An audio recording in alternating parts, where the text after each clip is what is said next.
Often people get scared that, oh, maybe I'm not fit to study Vedanta, or I will not attain enlightenment. So I always like this to tell this story about a person who went to Ramana Maharshi. Ramana Maharshi would always tell people to inquire, who am I? So a person went to Ramana Maharshi and asked, am I qualified to study Vedanta?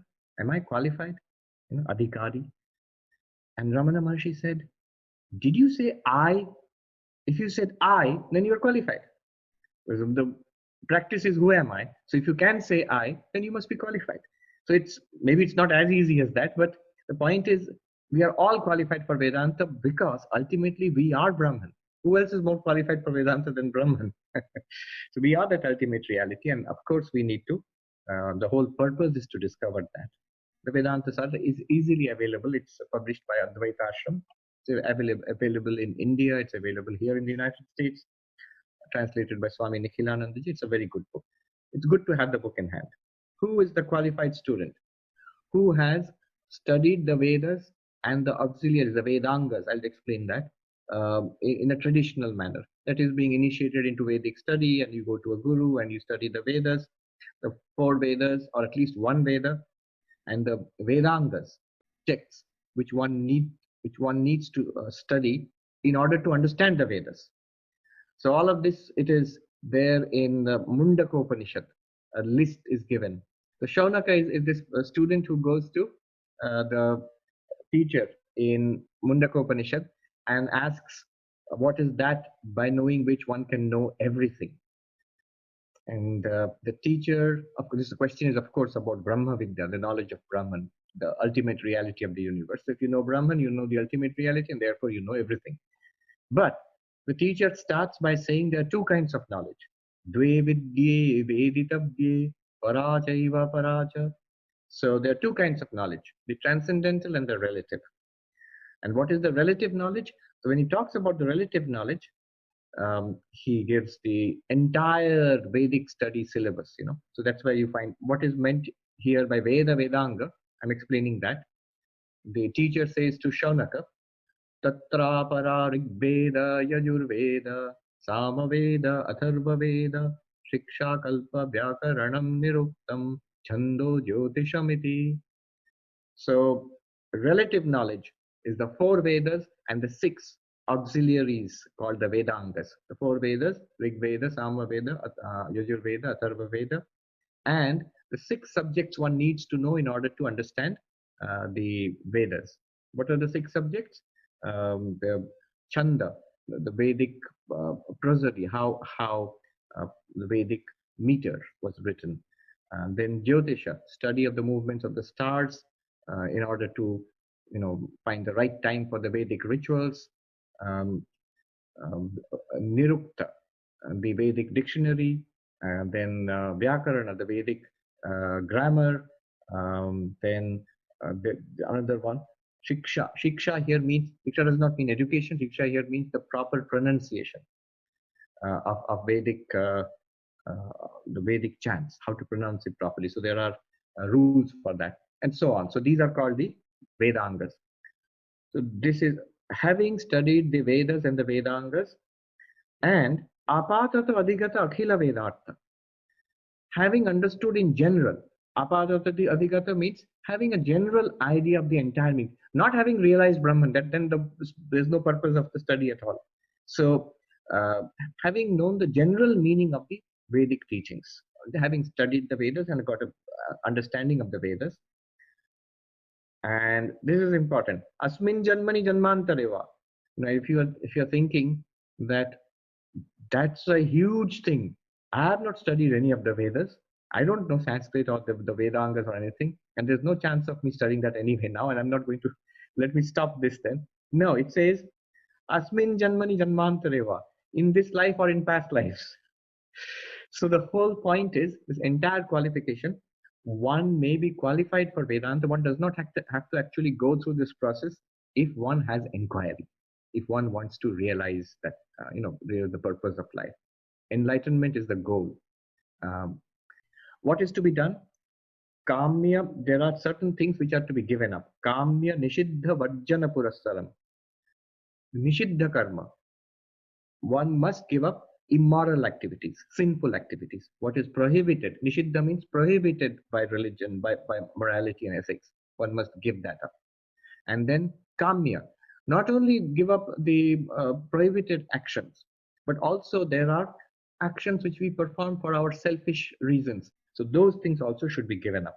One should not take to use religion for materialistic purposes. That's the point. Then what should be done? So these are a list of do's and don'ts. What should be done? Nitya Naimittika Prayaschitta and Upasana. So three kinds of rituals. Prayaschitta, for if I feel I have committed sins, so there are rituals which will help me to get rid of those sins and feel purified. So Prayaschitta karma. There are also rituals. And then Nitya Naimittika. Nitya karma are the rituals a person following a Vedic lifestyle, who is a believer in the Vedas, who is a religious person. The rituals a person has to do every day, obligatory rituals. So like Sandhya Vandana, so people used to do this. Naimittika are the rituals one has to follow at specific occasions, say on the birth of a child or when one takes a sacred thread. Uh, special rituals for special times of the year or on special occasions in one's life. Those are called naimittika because of some particular reason. Naimittika. So uh, have some religion in your life, to put it in a broad and simple way. Uh, it is not against religion. It's Vedanta is not saying that you stop believing in all that.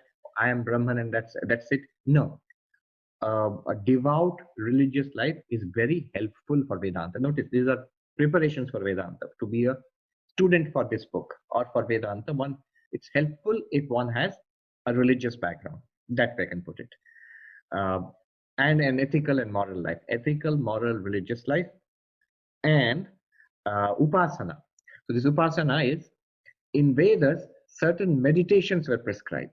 You had to visualize certain things, and there are detailed descriptions are there. Now those things have gone out of vogue in modern Hinduism. In modern Hinduism, what we do is, those who have taken mantra diksha, you know, that an Ishta Devata is given, Krishna or Rama or Durga or Kali or Ramakrishna, and then you're shown how to meditate on your chosen deity, and you're given a mantra. So that is our upasana. So upasana basically means worship done mentally.